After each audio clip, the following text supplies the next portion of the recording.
TJ udinga nje ukuthi uhlangane nalamandla ingakuJesu athi hlalana eJerusalema athi nize namukeliswe amandla. Yangikhalisa ke mina lento ngoba abasinikeza ivangeli inhlupheko ababedlula kusona babekezela athina sikwazi ukuhluleka sesikwazi ukushaya ukuyebe emoto asikwazi ukuhluleka thina sikwazi ukuhlala amabhilidi amakhulu amahle angasolwandle asikwazi ukuhluleka thina sishawela iminikelo igcwale ema-altare enyaweni zethu asikwazi thina ukuhluleka thina singalambi hayi asikwazi ukuhluleka thina into nje siqhathene nkasimulo sithanda izinto zasenkazimulweni sasesiyayidedela yona kanti enkazimulweni akubona umthebelele bodwa TJ enkazimulweni kuyahlushekwa enkazimulweni uyahlushwa enkazimulweni uyalahlekelwa enkazimulweni uyashayeka hayi ngoba uThixo kwenzani intize set up ukuze uyiqonde kahle lento.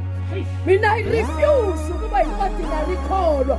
I refuse ukuba i-ordinary preacher. I refuse to speak anyhow. I refuse to live by the standard of Sabantu.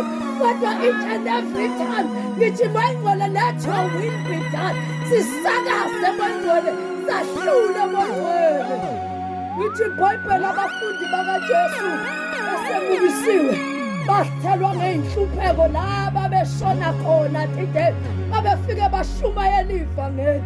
Cabanga ukuthi uPastor Paul ephuma emkhunjini ozingcucu waphumela ezweni ekuthiwa yizwe laseMelitha. Mefika khona ezweni laseMelitha uyabafica babasile wathi ubuwotha kancane TJ umlilo wabona ukuthi this is not my fire. Awungaze ungene egazini ngoba enye into kaNkulunkulu ilahleke ekutheni uthela uphumela khona wanga ubasa wakho umlilo kodwa wathanda impilo yabantu.